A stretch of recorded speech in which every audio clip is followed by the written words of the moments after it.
Welcome back to Braintree Today. I'm Martha Konstandinidis and you're watching BCAM TV. Now we'll be getting into our latest stories from the week.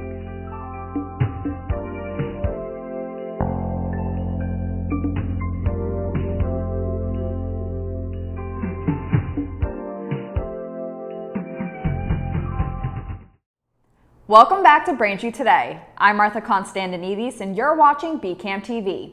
Now we'll be getting into our latest stories from the week.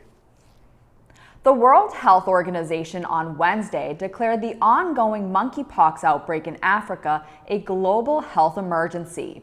WHO convened its emergency committee amid concerns that a deadlier strain of the virus had reached 4 previously unaffected countries in Africa. This strain had previously been contained to the Democratic Republic of Congo. The independent experts met virtually Wednesday to advise WHO personnel on the severity of the outbreak. After that consultation, a public health emergency of international concern was declared.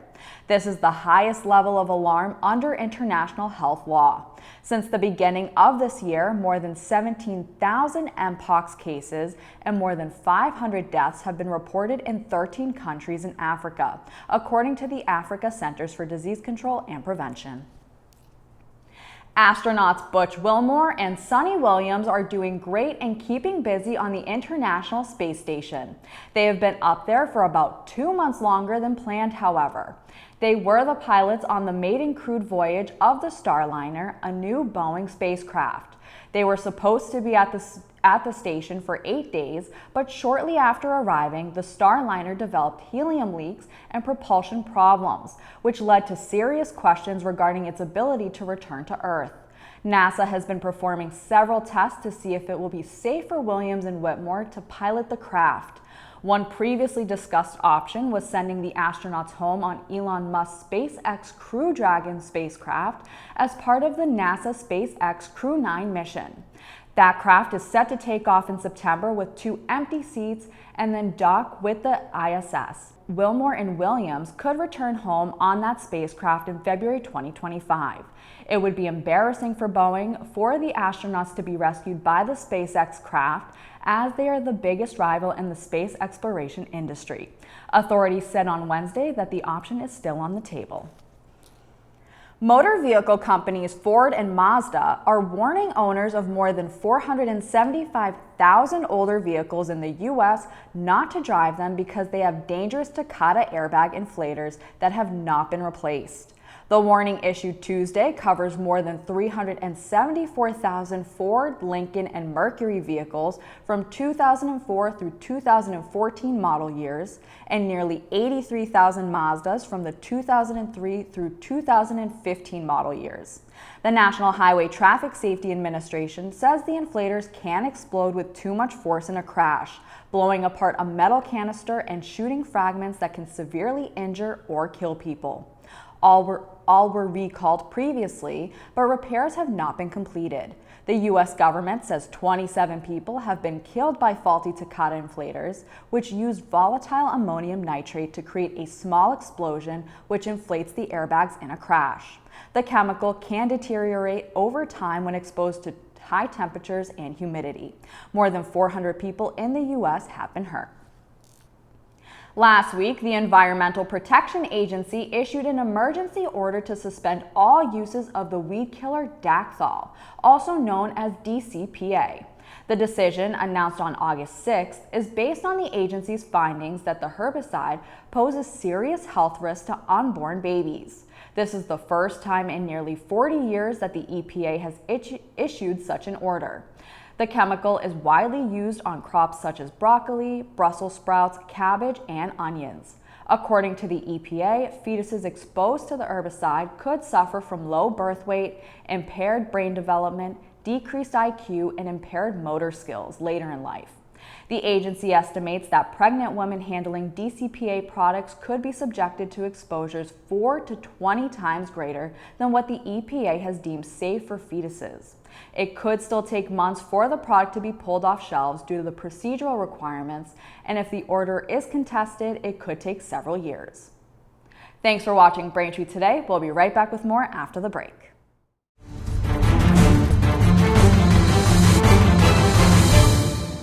Hi, I'm Tom Lyons, a retired captain from the Quincy Fire Department and the author of the book Fighting Fire, A Proactive Approach. Home fire deaths have been cut in half since the early 70s when smoke detectors were first marketed. Having smoke detectors in your home can double your chances of survival in a fire. 60% of residential fire deaths occur in homes without smoke detectors. Thus, smoke detectors must be present on each level of habitation.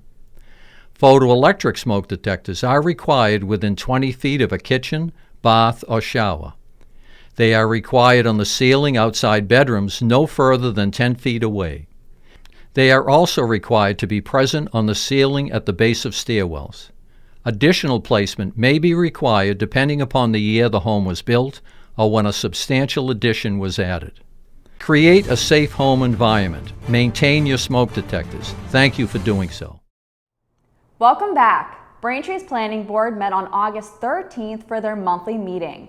With new changes to the board, there were some appointments before getting into the real business. The main topic of the night was the residences at South Shore Complex, presented by Zom Living. With this proposal being a hot topic in the town for the last year, there were a number of people in attendance to see the presentation and voice their opinions. Here's more on the proposal. The residences at South Shore will have nearly 40% open space, as shown on our file plans, beautifully designed apartments in a single building with balconies and water views of the former dam, interior and exterior resort-style amenities, internal wrap parking design, fitness center, walking trail, pool, abundant landscaping, and great synergy with the existing shopping center. There will not be any resident vehicle access to or from Laurie's Way, to or from the residences at South Shore. The Laurie's Way boundary, which has been sealed off to and from South Shore Plaza for decades, will remain sealed off, and the separation will be substantially augmented. A thick, dense, high, 13-foot berm with green giant arborvitae on top will be installed. That is shown on our file plans. The Zom residences are on South Shore's Plaza's property, almost 2 football fields away from the closest home located east of Flaherty School. The residences are not in a neighborhood.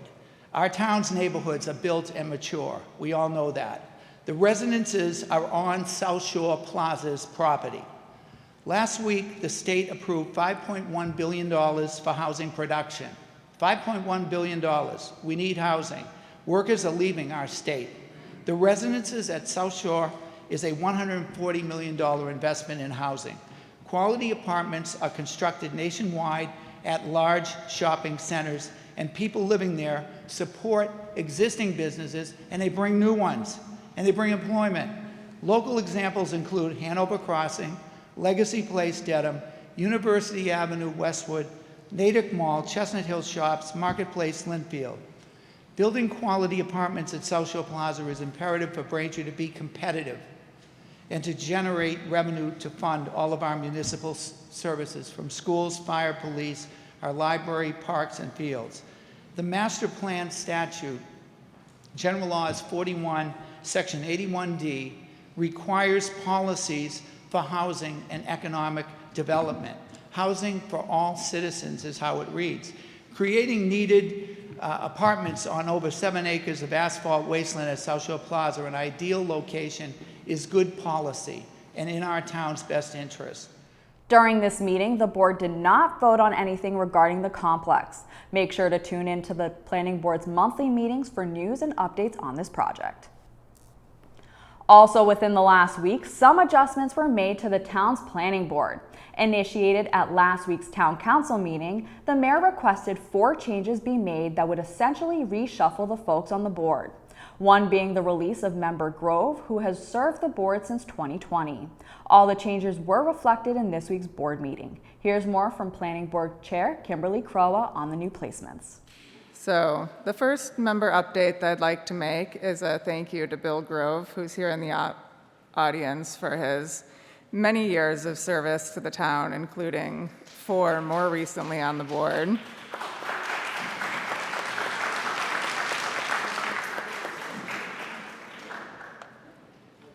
A well-deserved thank you. He was on the planning board from 2020 to 2024, this most recent term. prior to that, he was on the planning board for, I believe it was 16 years, and the zoning board, and he was also previously a town meeting member. He's given a lot of time and dedication to the town, and I do want to thank him for that time. And with some of those changes, we have a new member, and I'd like to give a welcome to Robert Kane. Robert Kane is, of course, a Braintree resident being on the board. He's also a structural engineer that's worked on public and private projects, and we're very thankful to have him as a member of the board joining us on some of the projects that come in. That's a take that will be helpful up here on the board, so welcome. Yeah.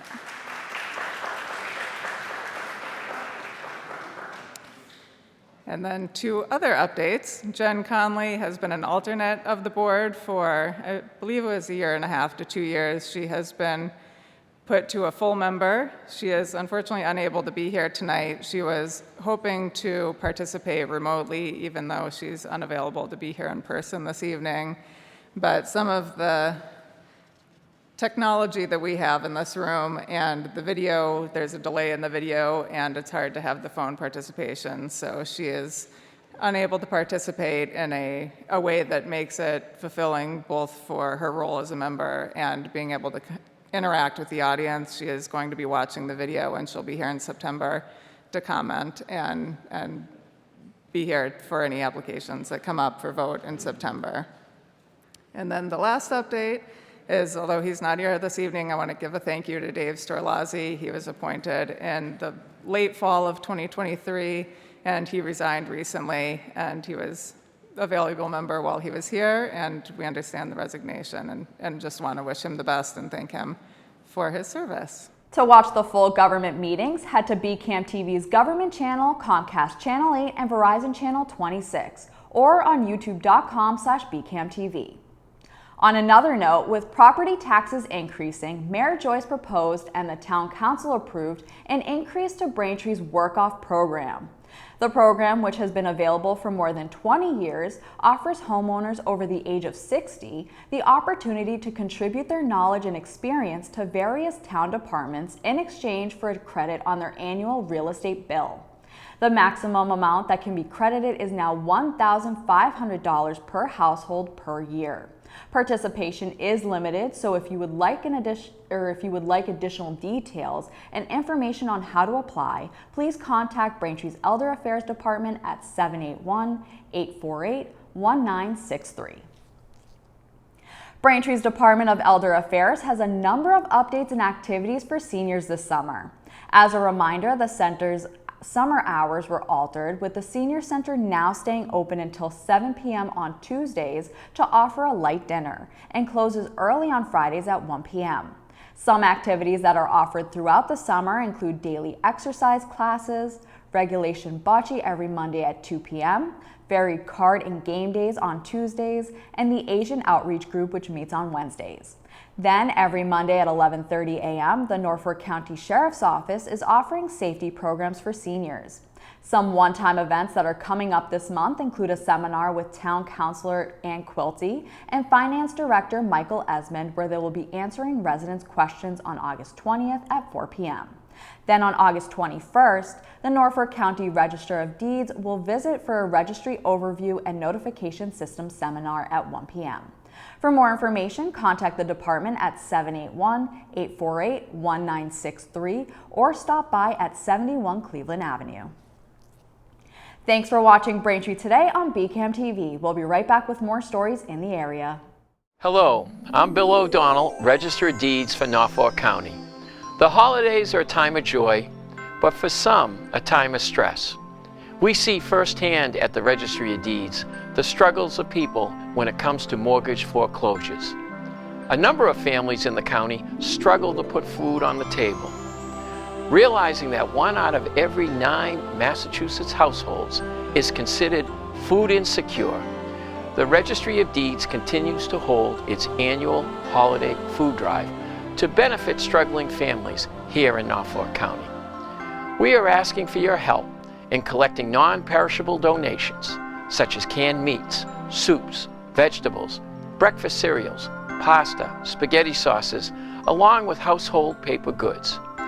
To make a difference this holiday season, all you have to do is drop off a donation to the Registry of Deeds lobby, located at 649 High Street in Dedham, between the hours of 8 a.m. and 4:30 p.m., Monday through Friday.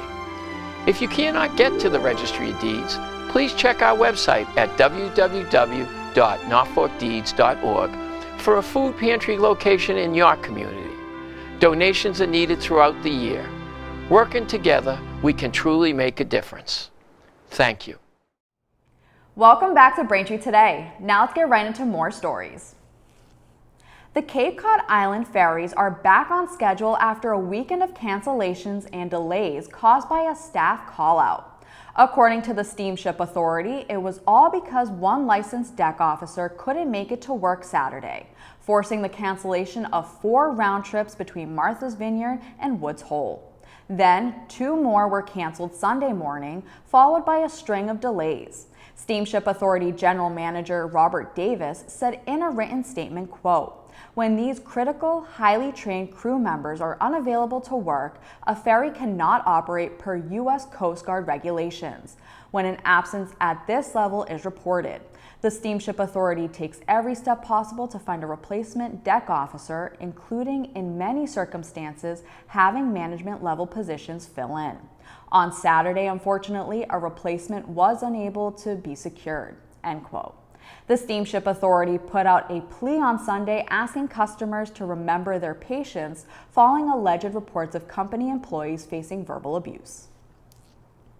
MAGA influencers are threatening to boycott Dunkin' after the coffee chain allegedly declined to spend advertising dollars on Rumble Video due to the right-wing content on the site. The boycott started after Chris Pavlovski, CEO of Rumble Video, posted to X, formerly known as Twitter, what he claimed were emails from Inspire Brands, a company that acquired Dunkin' in 2020. The alleged response from Inspire Brands states, quote, "The right-wing culture of the site is too polarizing from a brand suitability standpoint today." End quote. The hashtag boycott Dunkin' Donuts trended #1 on X, likely due to conservative influencers joining in. Conservative host Steven Crowder made a post asking his 2 million followers to not drink any Dunkin' Donuts.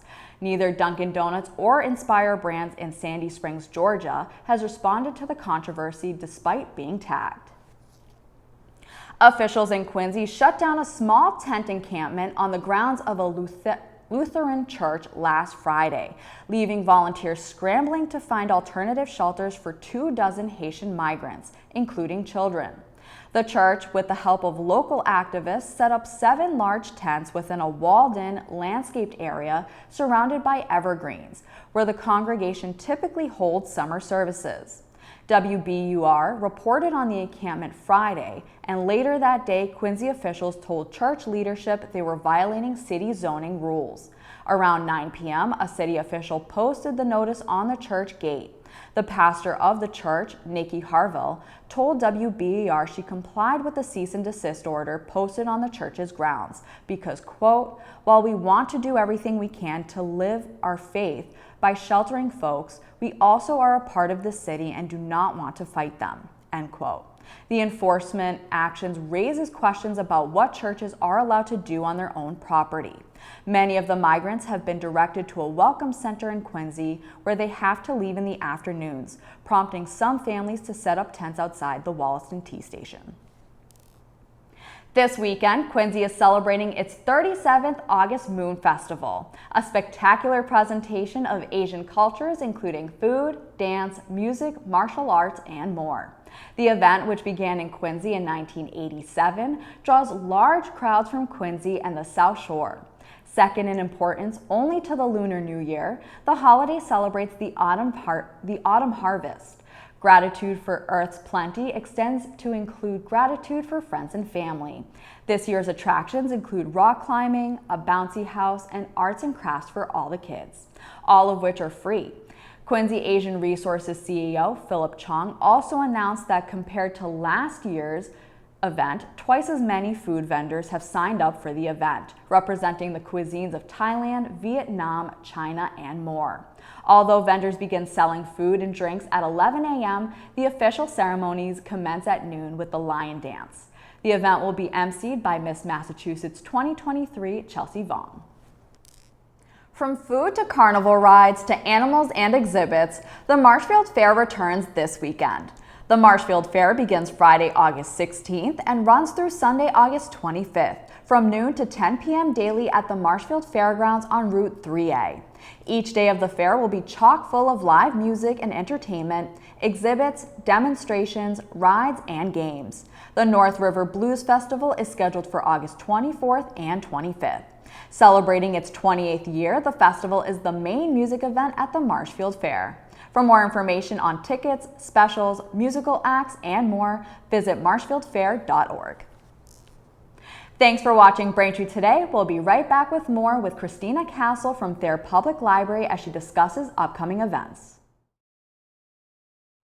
Welcome. Joining me today in the BCAM TV studio is Christina Castle, Circulation Librarian at the Thayer Public Library. Thanks for being here, Christina. I'll let you take it away. Thank you for having me again. Thayer Public Library has been having a busy summer. You may have seen us around town at the Farmers Market or at French's Common for our big bubble party. We have also been preparing to celebrate a big anniversary next month, 150 years serving, educating, and connecting Braintree. A month-long celebration with activities and events for all ages is ready to roll out. But for now, let me tell you what's up at the library for the rest of August. Our summer reading program for all ages, Read, Renew, Repeat, may have ended, but there's still a full calendar of events coming up. Join me for Science Fiction Fantasy Book Club on Monday, August 19th at 6:30 p.m. Our next book is Tress of the Emerald Sea, a fantasy novel by Brandon Sanderson. The only life Tress has known is one of her island home in an emerald green ocean has been a simple one, with the simple pleasures of collecting cups brought by sailors from faraway lands and listening to stories told by her friend Charlie. But when his father takes him on a voyage to find a bride and disaster strikes, Tress must stow away on a ship and seek the sorceress of the deadly midnight sea. Amid the spore ocean where pirates abound, can Tress leave her simple life behind and make her own place sailing a sea where a single drop of water can mean instant death? Copies are available at the library's circulation desk. To borrow an ebook or audiobook copy, please use our free Libby app. On Tuesday, August 20th at 7 p.m., join us virtually as Sharon Kitchens talks about her new book, Stephen King's Maine, A History and Guide. She'll explore locations in Maine that serve as the basis for Stephen King's fictional towns of Castle Rock, Jerusalem's Lot, Derry, and Haven. Learn about the places that are the settings for Carrie, Salem's Lot, the Dead Zone, Cujo, It, and 112263. Visit our event calendar at thayerpubliclibrary.org/events to register for this virtual event. Can't attend live? Register anyways. This program will be recorded and all registrants will receive the recording via email 48 hours after the program. Tuesday, August 27th at 6 p.m. to 7:30 p.m. we have Silent Book Club. Do you miss silent reading time like when we were kids? Silent Book Club on Tuesday, August 27th from 6 to 7:30 p.m. is exactly that. A book club that's low pressure, social optional, and no homework. You read what you want, and it's a book club for adults with an already busy calendar or already full to-be-read pile that just need time to set aside to sit and read. Find out about all 6 of our book clubs the library offers on our website at thayerpubliclibrary.org/book-club or on our event calendar. Summer hours continue through Labor Day. Fall library hours, starting Tuesday, September 3rd, will be 9 a.m. to 9 p.m. Monday through Thursday, and 9 a.m. to 5 p.m. on Friday and Saturday. But if you're already in back-to-school mode and looking forward to fall, check out the library's online learning platforms. For example, Gale Courses, which offers 6-week classes with actual instructors and assignments for education and enrichment. Popular classes range from accounting fundamentals and A to Z grant writing to drawing for absolute beginners and stocks, bonds, and investing. Oh my. Our newest online learning platform, Gale Presents Udemy, offers close 20,000 self-directed, video-based educational courses from actual college and university professors. Increase your learning skills in the areas of business, tech, and personal development across 75 plus different categories from the comfort of your own home on a computer or mobile device. If you just Google them, you'll find out that these learning platforms aren't free. They're only free through the library website. Find Udemy, Gale courses, and more online learning resources at our website, which you can see on the bottom of the screen. All you need to get started is your Thayer Public Library card. As always, the library is super busy, so thank you for stopping in and sharing all the events going on. So again, that was Christina Castle from the Thayer Public Library, and we'll be right back with more on Braintree Today. Welcome back to Braintree Today. This weekend in entertainment, we have 3 movie recommendations for you to watch. First, Borderlands follows Pandora, an infamous bounty hunter who forms an unexpected alliance with a ragtag team of misfits. Together, they battle alien monsters and dangerous bandits to uncover one of Pandora's most explosive secrets. The film stars Ariana Greenblatt and Cate Blanchett. You can watch Borderlands now in theaters. Next, Trap follows a father and his teen daughter who attend a pop concert only to realize they've entered the center of a dark and sinister event. The film stars Josh Hartnett and Ariel Donahue. You can watch Trap now in theaters. Finally, Alien Romulus follows space colonizers who come face to face with the most terrifying life form in the universe while scavenging the deep ends of a rundown space station. The film stars Isabella Merced and Kaylee Spaney. You can watch Alien Romulus now in theaters. That'll do it for news today. Remember, if you're a customer of Verizon, you can watch BCAM TV in high definition on channel 2128. I'm Martha Konstandinidis, and thank you for watching Braintree Today on BCAM TV. We'll see you next time.